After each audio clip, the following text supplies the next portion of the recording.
Amadeus. It's not just a seminary, it's a family. Amadeus Seminary. Hai teman-teman semua, bertemu lagi dengan saya Priscilia dalam podcast Amadeus. This is a family Amadeus Seminary. Dan saat ini kita akan membahas tentang toxic relationship. Nah, sudah ada di saat ini bersama saya Kak Presiani. Selamat malam Kak. Selamat malam. Iya. Kak Presiani ini biasa disapa Kak Cia ya. Betul. Jadi lebih akrab mending kita panggil Kak Cia aja ya, boleh? Boleh. Oke, apa kabarnya Kak? Puji Tuhan baik. Wah, baik. Ya, kita langsung aja ya Kak untuk topik kita malam hari ini tentang Oke. toxic relationship. Jadi Kak, sebenarnya apa itu toxic relationship? Oke. Namanya saja toxic relationship gitu ya. Jadi hubungan yang beracun atau Beracun? Iya, benar sekali. Beracun atau hubungan yang tidak sehat. Gitu. Hubungan. Jadi istilahnya hubungan yang disalahgunakan lah, yang menyebabkan menimbulkan kayak misalnya tidak menyenangkan secara emosional atau juga secara sosial, secara fisik, seperti itu. Oke, hubungan ya, berarti Hubungan. lebih dari satu orang, Betul begitu sekali. ya? Atau minimal 2 orang. Jadi Minimal ada 2 atau lebih. Oh iya, kan? ada 2 hubungan. Kemudian beracun, itu beracun berarti berbahaya. Berbahaya. Namanya beracun pasti berbahaya ya. Oke. Jadi hubungan yang berbahaya begitu ya. Dan toxic relationship ini biasanya kita temukan dalam hubungan apa aja Kak? Dalam hubungan apa saja? Dalam hubungan apa saja? Betul. Contohnya. Contohnya misalnya dalam pertemanan bisa. Pertemanan, oke. Pertemanan bisa. Dalam misalnya hubungan di tempat kerja itu bisa juga, misalnya sesama rekan kerja. Sesama atau mungkin pimpinan sama Betul, sama bawahan anak, misalnya. Atau juga jadi sebenarnya yang namanya hubungan itu bisa jadi toksik ya. Jadi dalam banyak hal. Jadi tidak hanya istilahnya dalam hubungan pacaran, tidak hanya pasangan ya kan. Bisa dalam banyak hal, bahkan termasuk juga orang tua sama anak pun bisa. Orang tua sama anak bisa ya. Oh wow. Jadi yang mungkin melibatkan ada hubungan lebih dari Yes. 2 orang atau minimal 2 orang itu Bisa disalahgunakan dan sampai akhirnya tidak sehat. Lalu disebut toxic relationship. Betul itu sekali. sendiri gitu ya. Terus apa ya Kak yang menyebabkan suatu hubungan itu dikatakan toxic? Oke, apa yang menyebabkan ini? Mungkin kita ke misalnya hubungan pacaran aja Oh kali ya. iya, oke. Karena tadi ada banyak Ada lah ya, banyak ada ya banyak. kan? Jadi kita lebih khusus ke yang pacaran. Oke. Apalagi ya, ini kan banyak di luar sana nih ya, Betul. teman-teman yang di rumah nih yang masih muda-muda, mungkin ada dalam hubungan pacaran, mungkin malam hari ini juga bisa mendapatkan pencerahan-pencerahan sedikit ya. Yes. Ya, jadi bagaimana Kak kalau dalam hubungan pacaran itu sendiri? Oke, jadi kan seperti yang tadi sudah disinggung ya, bahwa dalam hubungan itu minimal 2 orang ya kan, minimal 2 orang. Nah, di dalam hubungan pacaran khususnya ini kan bisa jadi ada salah satu yang menjadi istilahnya kita sebut saja pelaku gitu ya, pelaku dari toksik ini sendiri. Kemudian ada juga misalnya yang sebagai korban. Nah, kalau tadi pertanyaannya itu kenapa sampai sebuah hubungan ini bisa dikatakan toksik? Apa yang menyebabkan gitu ya? Apa yang menyebabkan? Bisa jadi karena si pelaku ini misalnya dia memiliki sebuah masa lalu yang pahit misalnya. Jadi dia punya latar belakang pengalaman hidup yang tidak menyenangkan, sehingga itu terbawa-bawa gitu. Itu terbawa-bawa dan akhirnya dia seperti melampiaskan gitu, melampiaskan kepada pasangannya misalnya di dalam hubungannya. Bisa jadi seperti itu karena masa lalunya, atau bisa jadi juga karena dia belum dewasa gitu ya. Dia belum dewasa, baik pelaku maupun korban ya, dua-duanya belum dewasa, jadi belum punya sebuah pengertian, sebuah definisi yang benar tentang hubungan itu sendiri gitu. Jadi bisa jadi dalam bayangannya mereka, yang namanya pacaran itu berarti dia menjadi milik saya, jadi saya bebas gitu untuk Oke. memperlakukan dia ya terserah saya Iya, gitu. iya. Nah itu juga bisa jadi. Dan kebanyakan sih biasanya pelaku toksik ini dia rendah diri gitu. Dia punya nilai diri yang rendah sehingga dia kayak berusaha untuk terlihat hebat, berusaha untuk mengendalikan salah satu pihak. Seperti itu. Jadi supaya dia yang terlihat hebat lah begitu. Oke, tadi itu lebih banyak dari pelaku ya, Pelaku, itu yang benar menyebabkan. Tapi apakah ada juga gitu yang menyebabkan sehingga korban itu dia terlibat dalam hubungan toksik itu gitu? Oke, kalau dari korban mungkin sama ya, karena dia punya pengertian yang belum utuh, pengertian yang belum benar tentang hubungan itu sendiri. Jadi dia belum terlalu mengerti, atau juga bisa jadi karena dia itu punya masalah dengan penerimaan misalnya. Jadi dia misalnya butuh untuk diterima, makanya dia ya mau saja gitu untuk ada dalam hubungan itu. Seperti itu sih. Oke, berarti dua-duanya ya Iya, yang menyebabkan sampai hubungan mereka itu bisa dikatakan tidak sehat atau toksik itu ya. Betul. Iya, tapi mungkin sebenarnya lebih ini kali ya. Maksudnya dalam hal ini si pelaku itu yang mungkin lebih berperan Oke. gitu sampai hubungan itu bisa dikatakan toksik. Toksik. Gitu. Oke. Kemudian Kak, apa yang menyebabkan tadi sudah mungkin suatu hubungan itu ya mungkin kayak ukuran atau apa gitu ya, tanda gitu ya, suatu hubungan bisa kita bisa lihat nih, oh ini nih toksik nih gitu. Sampai bisa dikatakan toxic relationship itu apa aja sih Kak? Oke. Ya, jadi memang kadang kita yang ada di luar hubungan itu, kita itu memang kadang bisa langsung lihat gitu ya. Misalnya nih kita lihat ada teman kita yang diperlakukan kasar gitu sama pacarnya, kita bisa langsung lihat gitu, oh itu sebenarnya sudah toksik sih gitu. Tapi kadang orang yang ada di dalam hubungan itu sendiri tidak menyadari gitu kalau mereka sementara ada dalam hubungan yang toksik. Nah jadi mungkin iya sih perlu apa ya, semacam ukuran-ukuran gitu ya, tanda-tanda supaya itu bisa jadi evaluasi juga gitu ya bagi kita yang mungkin sedang menjalani hubungan. Apakah saya sedang ada dalam hubungan yang toksik enggak nih, kayak itu gitu. Maksud saya. Oke. Iya, mungkin yang pertama itu ketika kita itu tidak dihargai, kita itu dalam artian cuma dimanfaatkan, dieksploitasi. Dalam sebagai korban inilah ya. Iya, sebagai korban kan. Nah, itu bisa dikatakan toksik gitu.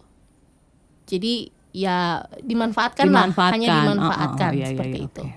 Kemudian juga yang berikut, ketika kita ada sama pasangan kita, itu tidak membuat kita kayak misalnya kita mendapat kekuatan gitu, mendapat kesegaran gitu ketika ada bersama dengan orang tersebut.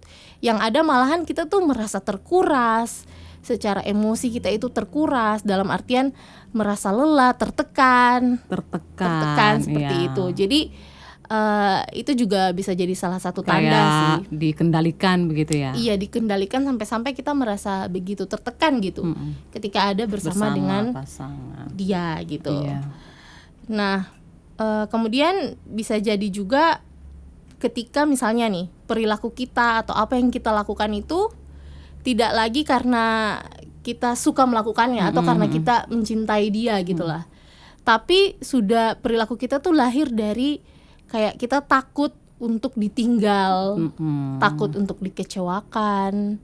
Jadi mau lakukan sesuatu ya karena kita takut gitu. Takut dimarahi juga. Takut dimarahi, bener. Takut atau dimarahi. Mungkin ada yang sampai bisa main fisik, bisa dipukuli juga, bisa, ya kan? Itu termasuk juga gitu. Mungkin karena dia juga sering diancam, makanya dia melakukan sesuatu itu karena dia takut. Gitu. Nah, bisa juga ketika mau berbicara ya, mau menyampaikan pendapat pun dia hati-hati gitu. Ragu-ragu. Iya, hati-hati dalam berbicara, dalam menyampaikan pendapat. Kalau misalnya dia sama pasangan terus ada dengan orang-orang yang lain, kemudian dia harus menyampaikan sesuatu, dia tidak bebas gitu untuk menjadi Oke. dirinya sendiri gitu, karena saking mungkin yang tadi itu Kak Prisil bilang juga, karena dipengaruhi, dikendalikan gitu. Akhirnya ya dia tidak lagi bebas untuk menjadi dirinya sendiri sebagaimana Tuhan menciptakan dia gitu. Oke. Dia akhirnya ya melakukan sesuatu karena takut gitu, takut dimarahi dan sebagainya gitu. Pemikirannya, perasaannya itu juga sih kayak diabaikan, tidak pernah didengarkan. Itu juga bisa. Itu ya. Betul. Berarti secara umum perubahan perilakunya begitu ya. Jadi semuanya itu sepertinya sudah diatur atau dikendalikan, bukan sepertinya tapi memang Betul. begitu. Sudah dikendalikan, sudah diatur.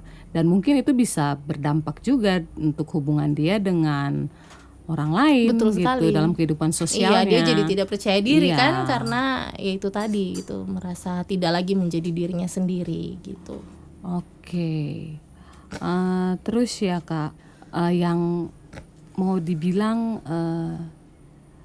lucu ya enggak lah ya, maksudnya mengapa begitu ya, apa gitu ya yang menyebabkan sehingga seseorang itu dia padahal dia udah lihat nih, dia udah tahu gini, dia merasa dikendalikan, dia selalu dikendalikan, terus dalam menyampaikan segala sesuatu juga sepertinya tidak bebas. Betul. Begitu ya, tetapi kok dia malah masih anteng aja di situ gitu. Jadi apa sih yang menyebabkan seseorang itu tidak bisa keluar gitu Oke. dari toxic relationship Oke. ini? Kenapa sih gitu masih Iya, tetap kita tuh bertahan jadi sih? kayak gergetan gitu. Oke. Heeh. Iya ya. Iya, karena biasanya begini, biasanya si korban ini dia itu dimanipulasi sih biasanya. Jadi dia dimanipulasi sedemikian rupa sama pasangannya sampai-sampai dia itu akan selalu menjadi pihak yang bersalah. Oke. Jadi misalnya nih mereka bertengkar, yang selalu jadi pihak yang bersalah itu misalnya si korban ini gitu. Jadi si pelaku ini akan mempunyai banyak cara, akan menyampaikan banyak hal sampai-sampai membuat dia itu terus merasa oh iya dia ini pihak yang salah. Dan si pelaku ini akan selalu terlihat sebagai pihak yang benar. Nah, otomatis kan dia ketika dia misalnya mau keluar dari hubungan itu, dia tidak bisa begitu karena dia merasa dia yang bersalah. Jadi dia tidak bisa untuk istilahnya keluar gitu dari hubungan itu. Nah, bisa jadi juga karena selain dia dimanipulasi, dia juga berpikir bahwa kalau sudah tidak dengan pasangan ini misalnya, nanti dengan siapa lagi gitu. Oke. Karena mungkin dari pihak pelakunya ini sering mengancam dia dengan kata-kata misalnya kamu tuh harusnya bersyukur gitu karena ada aku yang menerima kamu. Jadi dia itu selalu menjadi istilahnya penyelamat gitulah. Nah, Padahal sebenarnya sampai-sampai dia sedang dimanipulasi sedang begitu dimanipulasi. Sampai-sampai dia tidak bisa menyadari dan akhirnya ya itu tetap tinggal gitu sih dalam Oke, itu ya. hubungan Tapi apakah ada penyebab-penyebab lain ya mungkin? atau mungkin juga karena yang tadi itu sih yang di awal. Jadi mereka punya definisi yang salah tentang suatu hubungan. Jadi bagi mereka hubungan yang mereka jalani ini ya normal-normal saja. Bagi mereka pasangan ini ya. pasangan ini gitu. Karena ya belum dewasa juga kan, jadi punya definisi yang keliru mungkin. Yang keliru dari hubungan ini. Oke. Dari pihak korban ya, dari pihak korban. Aduh, setiap kali ngomong ini kok kayaknya konotasinya gimana gitu ya, udahlah. Ya, dari pihak korban itu dia kayaknya kok kayak masih ada yang ini ya, kayak yang masih ada Masih yang mengganjal. Iya, mengganjal gitu. Oke, ada yang dia saking dimanipulasinya dia tidak menyadari, ada juga yang mungkin dia sudah menyadari nih bahwa oh ya hubungan ini tidak sehat, tapi dia tidak punya keberanian untuk keluar dari hubungan itu karena yang tadi mungkin diancam, mungkin juga dia merasa sudah terlalu jauh sama pasangan ini, sudah terikat dengan pasangan ini sampai-sampai dia tidak mampu lagi untuk melepaskan diri dari hubungan itu gitu. Oh iya, berarti jadi dia menganggap bahwa kalau misalnya hubungan ini berakhir berarti entah mungkin tidak ada lagi yang bisa menerima dia Iya, seperti itu berakhirlah ya. sudah Maka seluruh berakhir dunia ini seluruh gitu dunia dia ini berpikirnya gitu ya. seperti itu. Waduh, runtuh langsung Benar sekali. kiamat ya. Oke. Oh iya, berarti itu ya. Terus apakah bisa gitu? Apakah bisa seseorang itu keluar dari toxic relationship ini dengan melihat segala yang tadi sudah kita bicarakan itu, apakah bisa ya? Padahal dari diri dia sendiri kan dia bahkan mungkin tidak menyadari itu, bahwa dia ada dalam hubungan yang seperti itu, seperti yang tidak sehat gitu. Oke. Apakah bisa ya, Kak? Iya, kalau pertanyaannya apakah bisa? Ya jawabannya bisa. Oke, Bisa gitu. Nah, memang sih dia awalnya mungkin tidak menyadari begitu. Tetapi memang langkah awal untuk keluar itu ketika kesadarannya itu mulai ditumbuhkan. Oke. Ditumbuhkannya itu bagaimana, bisa jadi ketika tekanan yang dia alami itu sudah terlalu besar. Misalnya perlakuan dari pasangannya itu sudah melebihi batas yang bisa dia tanggung misalnya. Nah, itu perlahan-lahan kesadaran itu akan ditumbuhkan. Atau bisa jadi juga dari orang di sekitarnya yang mungkin mengingatkan dia. Dan itu menolong dia untuk sadar begitu bahwa oh iya nih, dia tidak bisa terus-menerus ada dalam hubungan yang seperti ini. Nah, ketika dia sudah sadar dengan hal itu bisa menjadi langkah awal yang baik gitu untuk dia akhirnya keluar dari hubungan. Berarti toksik memang ini. penting untuk dari baik korban maupun pelaku ini menyadari gitu ya, menyadari dulu gitu bahwa ada dalam hubungan yang tidak sehat. Dan kemudian biasanya sih korbannya sih yang akan biasanya lebih dulu korban untuk ya betul, karena dia sudah merasa tidak nyaman mungkin karena tekanan yang terlalu berat itu gitu. Jadi memang langkah awal dia harus menyadari dulu, dan memang mungkin dia ingin untuk keluar gitu, karena kalau memang dia tidak menyadari dan dia tetap nyaman di situ memang susah juga ya. Benar. Walaupun mungkin ada teman-temannya sudah mengingatkan begitu ya, tapi tetap dia tidak bisa melihat itu. Betul gitu. sekali. Biasanya tuh memang orang-orang di luar itu, di luar hubungan itu yang bisa melihat dengan jelas. Iya, begitu benar ya. sekali. Jadi memang penting sekali juga untuk bisa menerima masukan-masukan dari teman-teman gitu ya. Pastinya ya mungkin teman-teman yang dalam tanda kutip lah ya, dalam pertemanan yang sehat. Mungkin seperti itu. Oke, berarti langkah awal dia harus menyadari. Kemudian ketika dia sudah menyadari, kemudian dia bisa melakukan langkah-langkah selanjutnya. Itu pun mungkin dengan bantuan teman-teman di sekitar juga. Dari komunitas, itu penting dari sekali. komunitas gitu. Jadi apalagi juga orang-orang yang dewasa secara rohani ya, yang bisa menolong dia. Bisa menolong dia. Berarti ya teman-teman semua juga kalau punya teman-teman yang ada dalam hubungan yang toksik seperti ini ya, teman-teman harus kita diingatkan terus ya. Tetapi tidak juga memaksa begitu ya, tetapi diingatkan saja, doakan juga gitu ya, supaya juga bisa membantu mereka begitu ya. Kemudian Kak, kemudian apa nih?